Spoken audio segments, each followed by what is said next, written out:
కొంతమందికి అయితే కంప్లీట్గా స్పర్మ్స్ మొత్తం కూడా లాస్ అయిపోయే ఛాన్సెస్ ఉంటాయి, కొంతమందికి బై బర్తే ఉండకపోవచ్చు. సో వాళ్ళకి ఎలాంటి ట్రీట్మెంట్స్ ఉంటాయి? మీరు చెప్పే కండిషన్ని అజూస్పర్మియా అంటారు. ఇది వాళ్ళ లైఫ్లో మధ్యలో కూడా రావచ్చు, as you said birth wise కూడా రావచ్చు. బర్త్ వైజ్గా అజూస్పర్మియా అనే కండిషన్ మాత్రం it is mostly genetical related.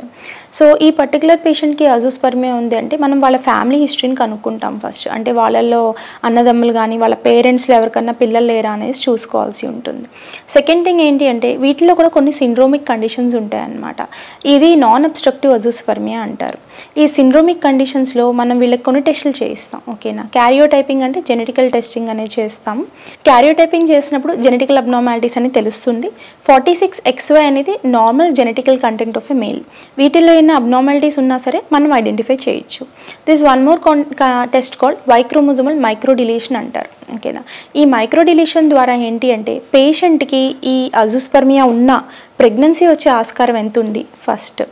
Second thing, వీళ్ళకున్న ప్రాబ్లం ఏదైతే ఉందో ఒకవేళ మేల్ బేబీ అయితే వాళ్ళకి నెక్స్ట్ జనరేషన్లో మేల్ బేబీ అయితే ఆ మేల్ బేబీకి ఈ అజూస్పర్మియాని ట్రాన్స్మిట్ అయ్యే అవకాశం ఎంత ఉంది అని కూడా మనం ఐడెంటిఫై చేసుకోవచ్చు. ఓకేనా, ఈ 2 ఫ్యాక్టర్స్తో పాటు ఈ అజూస్పర్మియా ఉన్న వాళ్ళకి హార్మోనల్ ఇంబ్యాలెన్స్ అని కూడా ఉంటుందన్నమాట. ఈ నాన్ అబ్స్ట్రక్టివ్ అజూస్పర్మియాకి టెస్టులు చేసినప్పుడు వీరికణం ఏమైనా బయటకు తీయచ్చా అనేది మనం ఐడెంటిఫై చేయొచ్చు.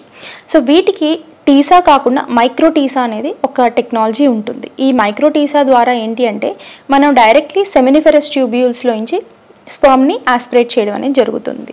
ఇన్ కేస్ ఈ క్యారియోటైపింగ్లో కానీ వైక్రోమోజోమల్ మైక్రో డిలీషన్లో కానీ మనము అబ్నార్మల్ ఫ్యాక్టర్స్ ఐడెంటిఫై చేసినట్లు అయితే మాత్రం దెర్ ఆర్ ఛాన్సెస్ ఈ వాళ్ళ ఫాదర్కి ఉన్న కండిషన్ మేల్ బేబీకి వచ్చే అవకాశం అనేది ఉంటుందన్నమాట. సో పేషెంట్కి కౌన్సిలింగ్ చేసి వాళ్ళు చెప్పిన దాన్ని బట్టి we'll go head for the treatment. So ఇలాగా ఫీమేల్లో ఎలాంటి ప్రాబ్లమ్స్ ఉంటాయి డాక్టర్? ఫీమేల్లో వచ్చేసి మీరు రిజర్వ్ గురించి అడుగుతున్నట్లయితే ప్రజెంట్ కండిషన్లో నేను ఇందాక చెప్పినట్టు 1 late marriages 1 factor, obesity, pollution, life style abnormalities అంటే విపరీతమైన ఫ్యాట్ ఫుడ్స్ తినటం వల్ల కానీ జంక్ ఫుడ్ తినటం వల్ల కానీ ఈ మన లోపల ఏంటి అంటే యాంటీ ఆక్సిడెంట్స్ అనేవి ఉంటాయన్నమాట. ఓకే, అది ఫ్రీ రాడికల్స్ని రిలీజ్ చేసేసి ఈ జర్మ్ సెల్స్ అంటే మన బాడీలో ఎగ్స్ అనేవి కూడా 1 కైండ్ ఆఫ్ జర్మ్ సెల్స్, ఆ జర్మ్ సెల్స్ని నెంబర్ వరకు తగ్గించేస్తుంది. ఓకే, కొంతమందికి ఏంటంటే జెనెటికల్గా చూసుకున్నప్పుడు వాళ్ళకి ఎగ్ నెంబర్ బై బర్తే తక్కువ ఉంటుంది. ఓకే, సో వీళ్ళకి ఏమవుతుంది అంటే 40 ఇయర్స్ లోపలే రిజర్వ్ అనేది తగ్గిపోతుంది అనమాట.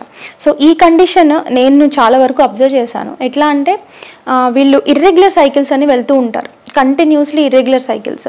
సో ఇర్రెగ్యులర్ సైకిల్స్ ఉన్న పేషెంట్కి పీసీఓడి అనేది మోస్ట్ కామన్ డయాగ్నోసిస్. ఓకే, వీళ్ళు చిన్న డాక్టర్స్ దగ్గరికి వెళ్ళిన వాళ్ళు పీసీఓడి అని చెప్పి ట్రీట్మెంట్ చేస్తుంటూ ఉంటారు.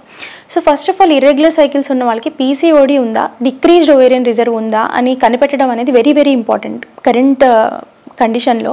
ఎందుకంటే many girls less than 40 years irregular cycles ఉండి మల్టిపుల్ సైకిల్స్ ఓవులేషన్ ఇండక్షన్ కానీ లేదు అంటే రెగ్యులరైజ్ అవ్వడానికి కానీ పిల్స్ వాడి ఫర్టిలిటీ సమస్య దగ్గరికి వచ్చేసరికి what we see is they actually don't have eggs, వాళ్ళ దగ్గర ఎగ్స్ ఉండవు. దాని మూలంగా వాళ్ళకి ఇర్రెగ్యులర్ సైకిల్స్ వస్తుంటాయి.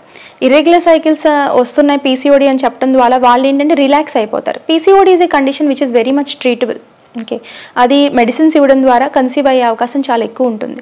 బట్ రిజర్వ్ తగ్గిపోవడం అనేది it is an absolutely opposite condition. వాళ్ళకి అసలు ఎగ్ రిజర్వ్ అనేది చాలా తక్కువ ఉంటుంది.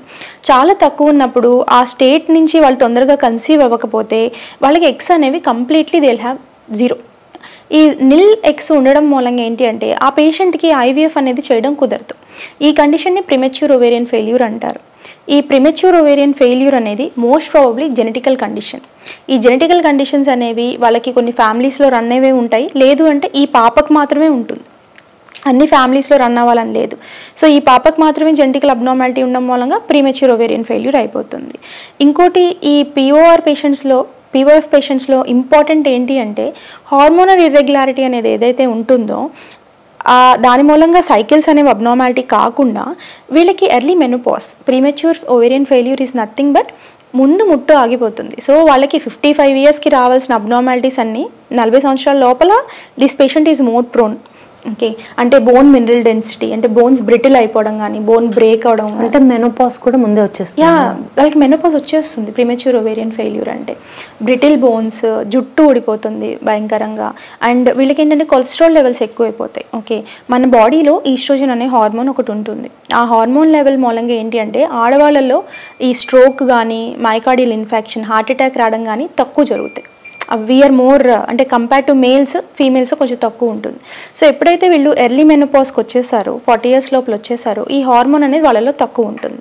ఈ హార్మోన్ తక్కువ ఉండటం మూలంగా లాస్ ఆఫ్ లిబిడో, ఇంటర్కోర్స్ చేయాలని అనిపించదు వాళ్ళకి, అండ్ వెజనల్ డ్రైనెస్ ఉంటుంది. Okay, and even urinary micturition చేసేటప్పుడు కూడా కొంతమంది పెయిన్ కంప్లైంట్ చేస్తుంటారు. ఓకే, అప్పుడప్పుడు స్పాటింగ్ అనేది కంప్లైంట్ చేస్తుంటారు అనమాట. ఇవన్నీ ఏంటంటే complications of premature ovarian failure. So ఈ పేషెంట్స్ ఏంటి అంటే పీరియడ్స్ రావట్లేదు అలా ఉండిపోతారు కానీ వెళ్ళి చూపించుకోరు. సో దే రిక్వైర్ ఫర్టిలిటీ పరంగా పక్కన పెడితే ట్రీట్మెంట్ ప్రెగ్నెన్సీ కాకుండా, so they require hormonal replacement therapy. Hormonal replacement therapy చేయించుకోవడం ద్వారా so they can maintain their healthy life. అంటే ఈ ఎర్లీ ఏజింగ్ ఏవైతే ఉంటాయో అది డిలే అవుతుంది. సో ఈ పేషెంట్కి హార్మోనల్ రీప్లేస్మెంట్ థెరపీ అనేది ఇవ్వడం అనేది మంచిదన్నమాట. అది like they are very young, 30 years ఉన్న వాళ్ళకి we can't expect complication of 55 years. So మనం ఇది ఇవ్వడం ద్వారా ఏంటంటే we can correct at certain amount of abnormalities అనమాట.